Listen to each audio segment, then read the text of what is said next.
안녕하세요. 개인 투자자분들의 멘토 프로페서 킹입니다. 7월 21일 기술적 분석이 좋은 모닝 브리핑 출발해 보도록 하겠습니다. 자, 일단 미국 시장은 이제 신고가 구간에 계속 놓여져 있죠. 여전히 특이할 정도로 좀 강한 모습, 특히나 악재를 거의 반영하지 않고 있고 작은 호재 혹은 호재가 없어도 꾸준히 상승하는 그런 모습을 보여주고 있다. 하나 특이점이 좀 발견된 것은 목요일날 흐름에서, 그러니까 왜 금요일날이 아니냐면, 보통 이제 미결제 약정이라는 거는 그 다음날, 그리고 그 다음날 본장이 시작돼야지 이제 정상까지 마무리가 돼서 그 결과를 우리가 좀 알 수 있거든요.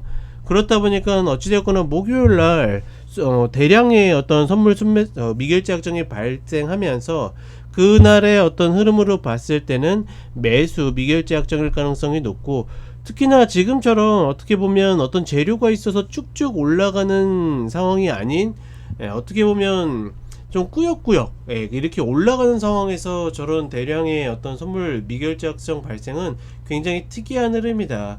추정하기로는 지금 이제 지수의 상승을 좀 따라잡지 못하는 그런 기관들이 이 지수의 상승, 그러니까 얘네들은 냉정하게 이야기하면 꼭 상승만 따라잡아야 되는 게 아니라, 그러니까 벤치마크라는 게 그런 거죠. 5% 오르면 나도 5% 오르면 되는 거고, 5% 떨어지면 그냥 나도 5% 떨어지면 나는 잘하고 있는 겁니다.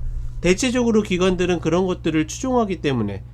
그런데 어찌되었거나 최근의 상승, 특히나 지난 이제 관세에 대한 것부터 4월에 급반등이 예상치 못하게 나오고, 또 눌림조차 나오지 않고 전쟁 리스크가 있었음에도 불구하고 또 올라왔기 때문에, 그런 것들을 이제 추종하지 못했었던 어떤 지수들이 뒤늦게 이것들을 따라잡기 위해서 매수가 들어온 것이 아닐까, 이렇게 보고 있고, 통상적으로 이런 매수가 들어왔을 때는 둘 중에 하나겠죠. 이런 매수가 또 원동력이 돼가지고 쭉쭉 올라가는 경우, 또 하나는 말 그대로 기관들의 이런 어떤 벤치마크를 따라 위해서 들어온 흐름들은 반대로 다른 반대 세력의 먹잇감이 될 수도 있기 때문에 이로 인해서 내려갈 수도 있다.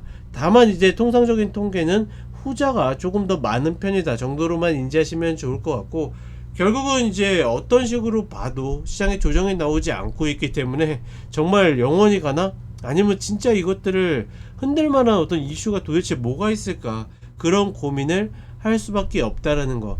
예를 들어서 지금 주말에 나온 뉴스 중에 엔비디아가 이제 그 최근에 또다시 갭상승했었던 원인이 중국에 대한 판매 승인에 대한 것들이었죠. H20에 대한 판매 승인이었는데, 중요한 거는 지금 엔비디아가 중국에 팔 수 있는 H20은 준비된, 그러니까 재고 물량밖에 없다라고 합니다. 이미 불확실성이 시작되면서 TSMC에 주문 취소를 했고, 이거를 다시 생산을 재개하려면 최소한 9개월 이상을 기다려야 되는데, 그런 것조차도 지금 계획에 없다라고 이야기했으면, 그쵸? 그러면 결국은 올랐었던 것들을 상승분을 반납해야 되는데, 최근 시장에 그런 일이 있다 없다? 별로 없다라는 거. 물론 이제 월요일날 시세가 좀 알려주겠지만, 최근에는 어떤 호재되는 부분들만 반영을 하고 되는 부분들은 무시했기 때문에, 그런 부분들을 또 한번 우리가 검증해 볼 수 있는 시간이 되지 않을까, 뭐 이렇게 판단을 합니다. 어찌되었거나 미국 시장은 이런 특이사항이 발생을 했고, 이것들이 과연 이제 다시 눌림 조정의 계기를 만들지 어떨지만 확인하면 된다. 지금은 뭐 신규나 이런 것들 전략 세울 구간이 아니기 때문에 인지만 하시면 좋을 것 같고, 한국 시장은 이제 간만에 이제 지수를 좀 지켜내는, 주도주들이 좀 주춤하는 사이에 그렇지 못한 종목들이 좀 올라오면서 키를 맞춰주는 대신에 지수를 지켜주는 그런 모습들이 보이는 순환매가 좀 나왔는데, 결국 코스닥도 어떻게 한다? 최소한 900짜리는 가야 된다. 1000짜리 넘어가는 것도 바라지 않습니다. 그 자리 넘어가려면 사실 2차전지가 일정 궤도 이상 올라와야 되는데, 2차전지는 지금 일정 궤도는커녕 추세 전환을 간신히 만들어낸 그런 위치에 있죠. 그렇다 보니까 그런 것보다도 일단은 코스닥도 900짜리는 최소한 가야지 체면치레는 할 수 있다 정도다, 이렇게 보시면 될 것 같고, 어찌됐거나 2차전지 없이는 가기 어려운 구조고, 바이오제약도 이제 어느 정도 약발이, 그러니까 물론 여기서 더 갈 수도 있겠지만 올라온 만큼 올라와 있기 때문에 이쪽을 좀 봐야 된다.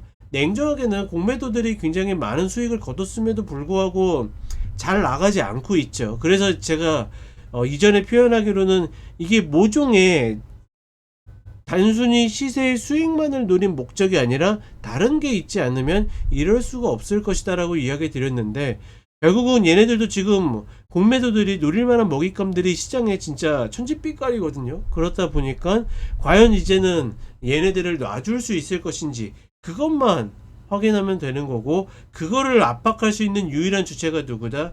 기관이다. 이렇게 보시면 될 것 같습니다. 자, 이렇게 이야기 드렸고 간단하게 차트 보도록 하겠습니다. 자, 나스닥 선물 30분 흐름을 보게 되면 어떤 이슈가 있어서 하락하게 되면 오히려 그 하락을 원동력으로 스프링처럼 튀어오르죠. 그런 흐름들이 계속 찔끔찔끔 신고가를 갱신하는 모습을 보여주고 있고, 만약에 시장에 아무 일이 없다 그러면 최소한 버텨주고 물량을 소화하는 횡보를 보여주고 있다. 좋다 나쁘다의 개념이 아니라 이게 엔비디아거든요. 엔비디아가 중국에 대한 판매 승인으로 이 자리까지 갭 상승하면서 일종의 아일랜드 갭을 만들었는데, 과연 이런 실질적인 뉴스가 나왔을 때 다시 제자리로 내려가는지 아니면 그래도 괜찮아 하고 버티는지를 확인해 봐야 된다. 결국 이러한 흐름 때문에 지수가 웬만한 눌림 없이도 올라와 있는데, 과연 각도 높은 22평을 계속 타고 움직일 수 있을 만한 흐름들이 만들어지는가. 만약에 아까 이야기 드렸던 부분이 이 부분인데, 월물이 바뀔 때는 당연히 늘어나는 거고, 그리고 나서 이 신고가 구간에서 그쵸? 특이하게도 18,000 계약, 지금 미결작정이 28,000 계약인데 지금 여기에서 18,000 계약이 늘어났다는 거는 거의 순중이 한 7%? 8% 정도 되는 흐름이 나왔다라는 거는 굉장히 특이하다라는 거.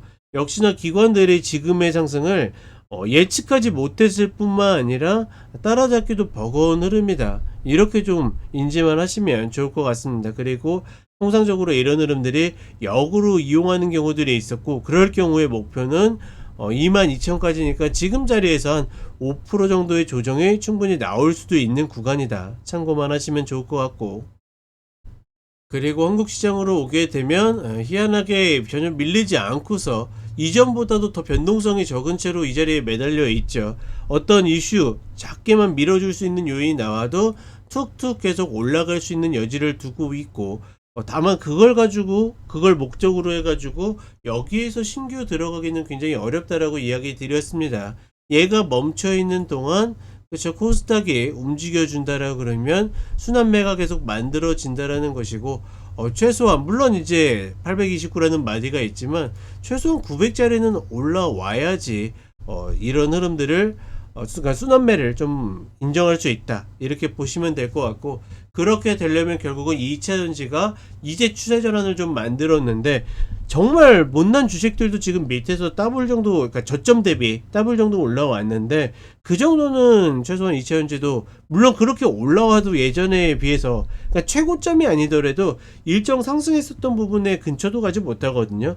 그렇다 보니까 공매도들이 그 정도까지만 풀어줘도 전반적으로 개인 투자자분들이 좀 더 숨통을 트일 수 있는 그런 계기들을 만들 수 있지 않을까. 이번 주는 그런 순환매들이 돌 수 있는지를 확인해 보면 좋을 것 같습니다. 자, 이렇게 이야기 드렸고 저는 쇼츠로 또 찾아뵙도록 하겠습니다.